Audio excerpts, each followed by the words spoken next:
Happy New Year kuri mwese. Uyu munsi tugiye kureba mu indirimbo 10 zakunzwe kuruta izindi mu mwaka wa 2024 ndaza kwifashisha uburyo zagiye zirebwa ndetse n'uburyo zagiye zicurangwa. Ese urakeka hari indirimbo iri buze ku mwanya wa 10 n'indirimbo iri buze ku mwanya wa mbere nk'ibisanzwe? Ngiye gutegura insinga ngiye kugezaho je m'appelle journaliste G Bruce, ikaze kuri mwese. Munyemeremere ku mwanya 10 tosanga indirimbo y'umuhanzi The Ben yasohotse ku itariki 16 z'ukwezi kwa 12 umwaka wa 2023. Byari imbere gato yuko bakora ubukwe n'umufasha we cyase madamu we Uwikeza Pamela bitegura no kwibaruka imfura yabo. Yakozwe na producer koze kuva muri Country Record ifatwa amasho na director John Erate mu gihugu cy'u Burundi.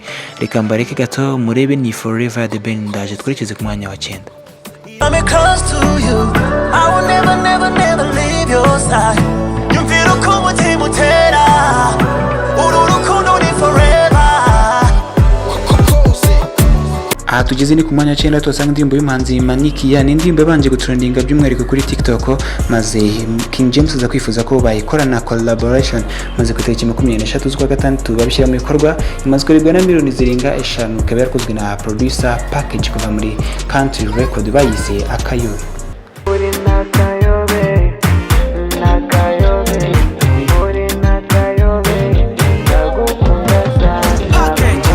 Ku mwanya munani turasanga indirimbo y'umu producer akaba n'umuhanzi ukunzwe na benshi yitwa Element. Mu kwezi kwa gatandatu yasohoye indirimbo yita Mirere. Bitangazwa ko indirimbo ari indirimbo yamutwaye arenga miliyoni 40 z'amafaranga y'u Rwanda. Yafatiwe amashusho mu gihugu cya Kenya, idirectingwa na director Chico Belle.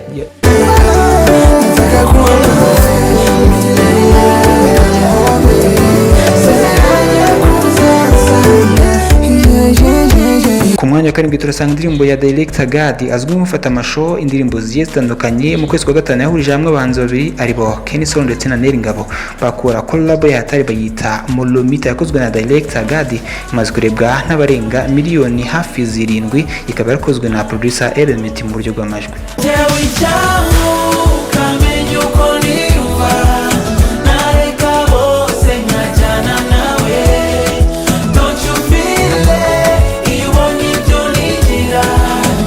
Ku mwanya wa 6 turasanga indirimbo yagaragayemo igisonga cya kabiri cya Miss Rwanda 2022 Kayumba Darina. Indirimbo yagizwe muri mu kwandikwa na Junior Giti, Junior Maga, Dylan Kabaka ndetse na producer Element, nawe ikoze mu buryo bw'amajwi, naho mu buryo bw'amashusho yakozwe na director Sami Switch. Indirimbo yasohotse mu kwezi kwa gatandatu Kurushizindi yise Sekoma, imaze kurebwa na miliyoni zirenga 7 ku rukuta rwa YouTube.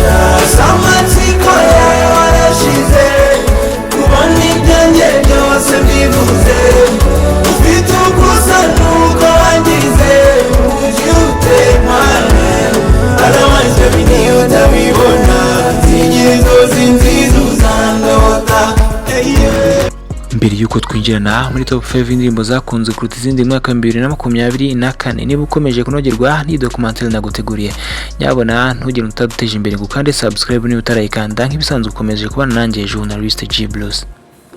Indirimbo dusanga ku mwanya wa 5 ni indirimbo ikimara gusohoka yaciye ibintu by'umwihariko, ikorerwa ama challenge menshi yatandukanye ku rubuga rwa TikTok.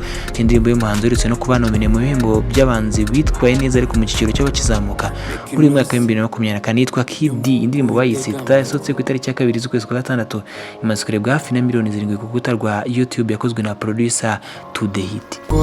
Teta fiti tuzana umutima bro, teta shaka pisa iPhone ndetse n'imodoka ngo rataisha urankunda ni wanendeka bro, afite Simon Popson ndetse na Pasori.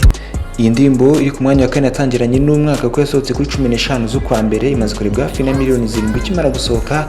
Abantu benshi bakomeje kuyifurizanya bayinyuza mu butumwa bagenera abakunzi babo n'inshuti abavandimwe, kwitiwe n'amagambo meza yarayirimo ni Kivumbi King afatanije na Axon. Indirimbo bayise Wait iri ku mwanya wa 4. Icyama mahirwe tukibera inshuti niyo twaza kuza rimwe, was nice to meet you. Munyemere twinjire muri top 3 indirimbo zakunze kuruta izindi mu mwaka wa 2024 turasanga umuhanzi abenshi bateye amabuye nyuma yo gutera umugongo umuziki wa secular akerekeza muri gospel yitwa Ngabo Midari. Yongeye guhuza imbaraga nyuma y'imyaka 7 akoranye indirimbo na Dream Sigaro yitwaga Ntacyo Nzaba. Bongeye gukorana indirimbo bayita niyo ndirimbo yatangiranye n'umwaka wa 2024 ikaba kurebwa na miliyoni zirenga 10. Umuhanzi Meddy yongera kwereka isi yuko hari umuhanzi mwiza kandi ukunzwe na benshi mu njyana iyo ari yo yose. Amaso yanjye yabonye ubwiza bwawe, iyo ndirimbo yanjye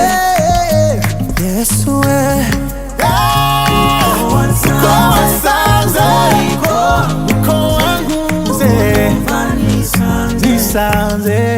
Ku mwanya kabiri turasanga umu DJ n'umu MC akaba n'umunyamakuru yitwa Philipita aherutse no gukora EP ayita Fier Piano, ariko mu kwezi kwa kabiri ku itariki 21 yahurije hamwe abahanzi babiri harimo Kurushizindi ndetse na Kevin Kade bakora one of hit song muri 2024. Yerutse no guhabwa award n'isangura muzika n'indirimbo y'umwaka imaze kurebwa hafi na miliyoni 10 kuri YouTube channel y'uyu muhanzi ni Chris Easy, Kevin Kade ndetse na DJ Philipita.